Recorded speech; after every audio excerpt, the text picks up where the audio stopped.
Í dag ég með 2020 árgeruna af Renault Trafic. Þessi bíl var að koma í nýjum búningi, uppfærður og gerður aðeins svona, fallegri. Og ég hér með langan Renault Trafic. Hann líka til í aðeins styttri útgáfu og hann líka til sem 9 sæta fólksbíl. Renault Trafic sendiferðabíl í millistaraflokki. Hann býður upp á 6 rúmmetra mál aftan í þegar hann langur og 5,3 rúmmetra þegar hann stuttur. Þessi útbúin dísilvél, 145 hestafla og eintæki sem ég búin að vera að keyra hérna á núna sjálfskiptur og það alveg frábært að keyra hann. Sjálfskiptingin mjúk og fín og virðist alveg kunna skipta gíra. Renault hefur á undanförnum árum reynt að ýta undir upplifun eiganda bílarna sinna á efnunum borð. Það líka að finna hér í nýjum Trafic. Þar stýrið útbúið svona leðurlíki sem að manni finnst vera alvöru leður og allt svona plast innan í honum. Ég ekki að segja að þetta sé svona hágæði en fyrir sendiferðabíl þetta alveg furðu gott. Það hægt að panta Renault Trafic með hærri toppi og fer þá rúmmálið aftur í honum upp í 8,6 rúmmetra. Það telst nú bara býsna gott fyrir bíl í þessum stærðarflokki.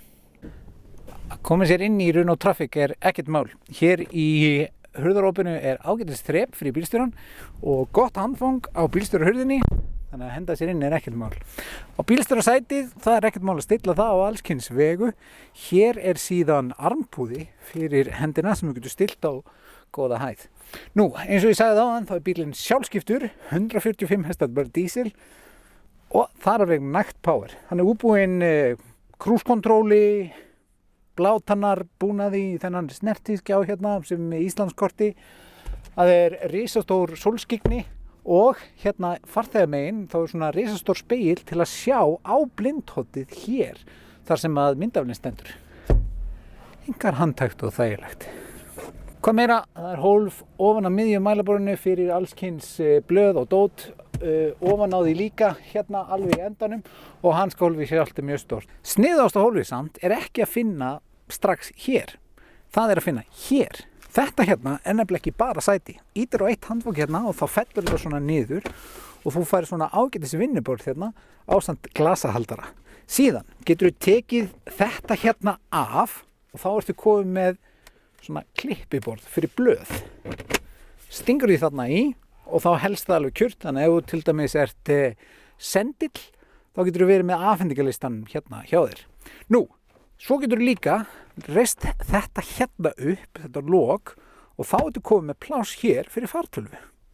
Að ganga frá þessu síðan ekkert mál. Þú lokar lokinu, ýtir hérna, lyftir þessu upp, smellir því aftur á sinn stað og tekur í handfangið og hendir sætinu upp aftur og það ertu komið. Renault Trafic hins vegar veit síðan að hann kannski ekki alveg nógu langur fyrir alla. Þannig ef þú togar upp seturnar í farþegasætinu, hérna báða tvær, sikkur megin, þá getur þú síðan lyft hér járnhólfi svona og stungið síðan hlutum hérna undir. Hurðarnar léttar, þægilegar, þú getur bara svona dansa með þær, ekkert mál að opna og loka. Þær opnast báðar 90 gráður en ef þið vantar eitthvað aðeins meira þá togar þetta hérna út og þá opnast hún hérna. Þetta verður ekki alveg 180 gráður, þetta verður svona cirka 160. Nú, allt rýmið sjálft. Opið eins stórt og hægt gólfið alveg flatt, hjólaskálarnar nokkuð litlar, komast ekki kom ekki mikið inn í rýmið og that's it.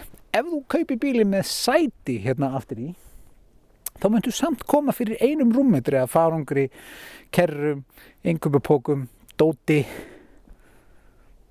og einhverju fleiru sem að fólk keyrir með. Þessi bíl með rennuhurð bara hérna hægra megin. Það hins vegar hægt að fá þá með rennuhurð vinstra megin líka. Svo, þetta 2020 árgerun af Renault Trafic. Ef þér líst á hann, kauft hann.